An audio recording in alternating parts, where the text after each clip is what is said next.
Title: चांदनी रात की कहानी।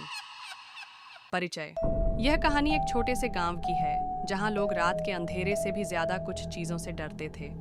गांव के बाहर एक पुरानी हवेली थी जिसे सब चांदनी हवेली के नाम से जानते थे। हर किसी का कहना था कि वहां कोई भी जिंदा इंसान रात के वक्त नहीं जाता, क्योंकि चांदनी रात को वहां कुछ अजीब घटनाएं होती थीं। एक्ट 1। शुरुआत। एक रात एक युवा लड़का अमन, जो कि शहर से गांव आया था, अपने दोस्तों के साथ उस हवेली की कहानियों को सिर्फ बातें समझकर नजरअंदाज कर रहा था। उसके दोस्तों ने उससे कहा, अगर तुम सच में बहादुर हो तो चांदनी हवेली तक जाओ और देखना, तुम्हारी जान भी ले सकती है। अमन ने हंसकर जवाब दिया, मुझे डर किस चीज़ का, मैं जाऊंगा और देखूंगा क्या है वहाँ। अमन रात के अंधेरे में अपने दोस्तों के साथ हवेली की तरफ बढ़ा। हवेली के पास पहुंचते ही उसे लगा जैसे पूरी हवा भी ठंड। हवेली का अंदर का राज। अमन ने सोचा, चलो अंधेरे में कुछ दिखने वाला तो होगा। उसने अपने दोस्तों से कहा, यह सब बस अफवाहें हैं। फिर सब अंदर चले गए। अंदर की हवा पुरानी थी, जैसे दोस्तों का दिल भी थोड़ा डर गया हो। जितनी देर वो अंदर बढ़ते गए, उतना ही पुरानी और भटकती हुई हवा का एहसास होता गया। सभी को लग रहा था कि कुछ है जो उन्हें देखने नहीं दे रहा था। अमन ने एक पुरानी पेंटिंग देखी। उसमें एक औरत का चेहरा था जिसमें आंखों से खौफ और आंसू निकल रहे थे। उस पेंटिंग को देखते ही अमन को एक अजीब सी घबराहट महसूस हुई। उसने अपने दोस्तों से कहा, ये किसी का सपना नहीं हो सकता, ये चेहरा सच है। एक्ट का असर जैसे ही सब हवेली के अंदर ज्यादा गए, एक अंधेरे कमरे की तरफ बढ़े। सभी ने सोचा थोड़ा और आगे बढ़ना चाहिए, लेकिन जैसे ही एक कदम आगे बढ़ा, उस कमरे की रोशनी धीरे धीरे धुंधली होती गई और फिर अचानक से वह रोशनी पूरी तरह से बंद हो गई। एक भयावह आवाज सुनाई दी, मुझे जाना मत, मैं तुम्हें छोड़ दूंगी। अमन ने अपने दोस्तों से कहा, कुछ गलत है, हमें यह जगह छोड़कर जाना चाहिए।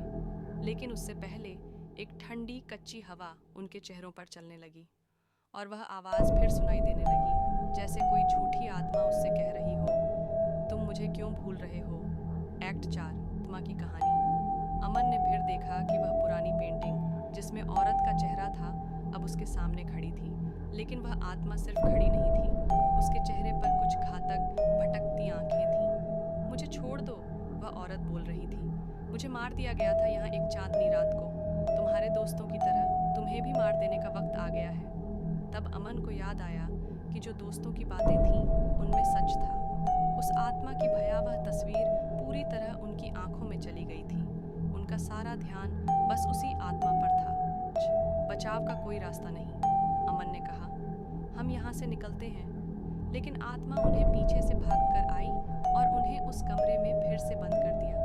उनके दोस्तों ने काफी कोशिश की, लेकिन उन्हें कुछ समझ नहीं आया। एक शख्स ने कहा, अगर हम इस आत्मा को नहीं मारेंगे तो वह हमें मार डालेगी।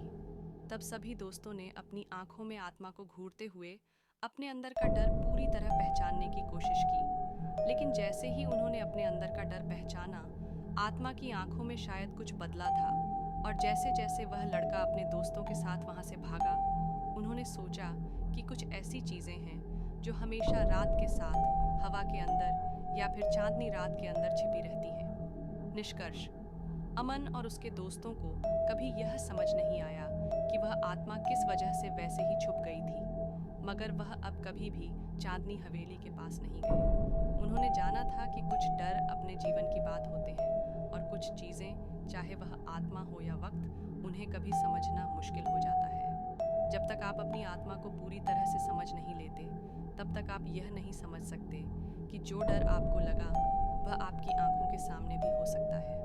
और यह था चांदनी हवेली की कहानी। अंत दोस्तों, यहाँ वीडियो कुछ घरेलू स्थिति के कारण देर से आ रही है। कृपया इस वीडियो का समर्थन करें और अगर आपको वीडियो पसंद आए तो लाइक, शेयर और कमेंट करें।